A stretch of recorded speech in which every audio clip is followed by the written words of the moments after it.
स्वर्ग सा सुंदर और सामर्थ्य से भरपूर जम्मू और कश्मीर, लेकिन 70 सालों से धारा 370 की बेड़ियों से जकड़ा रहा कश्मीर। दशकों से लोगों की मांग थी ये भेदभावपूर्ण धारा खत्म हो, पर किसी ने इसे हटाने की हिम्मत नहीं जुटाई। फिर देश ने प्रधानमंत्री मोदी जी पर भरोसा जताया। मोदी जी ने कर दिखाया।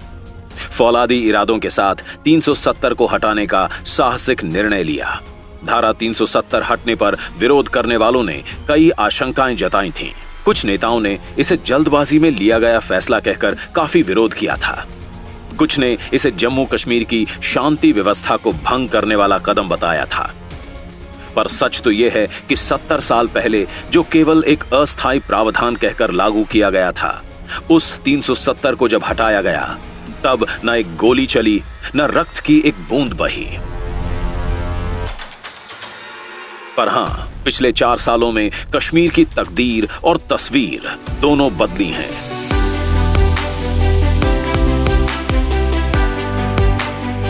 धारा 370 के खत्म होते ही शांति बढ़ी, सुरक्षा बढ़ी, जीवन बदला। आतंकियों के हौसले पस्त हुए, अलगाववादी अलग थलग पड़ गए। 2019 से अब तक 182 आतंकी मारे जा चुके हैं।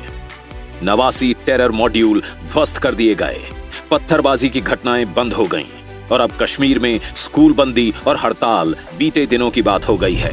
2018 के मुकाबले 2022 में लॉ एंड ऑर्डर मामलों में 97%, जबकि आतंकी घटनाओं में 45% की कमी आई।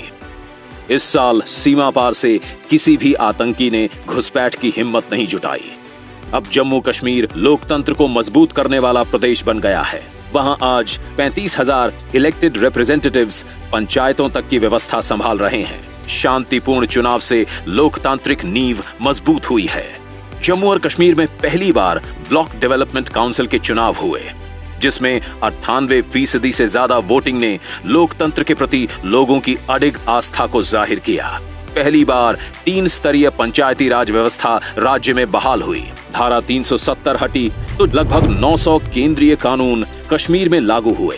डोमिसाइल का अधिकार अब सभी स्थायी निवासियों को हासिल है। कश्मीरी महिलाएं भी अब रियल एस्टेट में मालिकाना हक पा सकती हैं। 57,500 करोड़ रुपए के प्रधानमंत्री विकास पैकेज के तहत हो रहे विकास कार्यों में आई अभूतपूर्व तेजी। इससे अब जम्मू कश्मीर की पहचान बदलने लगी। अब ये देश की सबसे लंबी हाईवे टनल चेनानी नाशरी के लिए जाना जाता है। अब ये दिल्ली अमृतसर कटरा एक्सप्रेसवे के लिए जाना जाता है। अब ये प्रदेश दुनिया के सबसे ऊंचे रेलवे पुल चिनाब ब्रिज के लिए जाना जाता है। जम्मू और श्रीनगर अब उभरती हुई स्मार्ट सिटीज के रूप में जाने जाते हैं। यूपीए के समय रेंगता हुआ विकास अब बड़ी छलांगे लगाने लगा है। यूपीए के समय प्रदेश का रेलवे बजट में हिस्सा था लगभग 1100 करोड़ रुपए, जो कि आज एनडीए के समय में है करीब 2400 करोड़। यूपीए के समय यहां तकरीबन 3100 किलोमीटर सड़कें बनी थीं। एनडीए के समय 11,400 किलोमीटर के करीब सड़कें बनी हैं। राज्य में पहली बार एम्स, आईआईटी और आईआईएम जैसे बड़े संस्थान आकार ले रहे हैं। श्रीनगर में G20 की हुई मीटिंग्स ने साबित कर दिया कि जम्मू और कश्मीर सफलतापूर्वक बड़े अंतर्राष्ट्रीय आयोजन कर सकता है। 34 साल बाद श्रीनगर में मुहर्रम का प्रोसेशन निकला। 32 साल बाद कश्मीरी पंडितों ने अपने घरों में नवरेह मनाया। श्रीनगर में प्रदेश का पहला मल्टीप्लेक्स खुला। जम्मू कश्मीर के गरीब परिवार की राहों से कांटे चुनने का काम किया है प्रधानमंत्री मोदी जी ने, जैसे कि माता बहनों को धुएं से मुक्ति दिलाना, महिलाओं को खुले में शौच की मजबूरी दूर करना, घर और जीवन को रोशन करना, अपने पक्के घर का स्वाभिमान दिलाना, आयुष्मान कार्ड से गरीब परिवार की बीमारी की चिंता मिटाना। 3.5 लाख युवाओं को स्किल ट्रेनिंग भी मिल चुकी है। एनडीए सरकार ने यहां की प्राचीन विरासतों को फिर से जीवंत करने का बीड़ा भी उठाया है। कुपवाड़ा जिले में माता शारदा मंदिर और जम्मू में श्री वेंकटेश्वर स्वामी मंदिर का भी उद्घाटन किया गया है।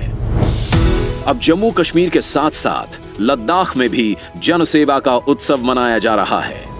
बॉर्डर इंफ्रास्ट्रक्चर को मजबूती मिल रही है। मोदी सरकार लद्दाख को सभी मौसम में संपर्क प्रदान करने के लिए शिंकुनला सुरंग का भी निर्माण कर रही है।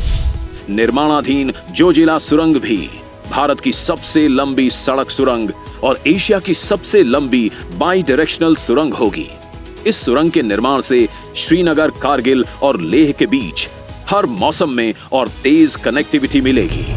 एनडीए सरकार लद्दाख में देश का पहला ग्रीन हाइड्रोजन प्लांट बना रही है।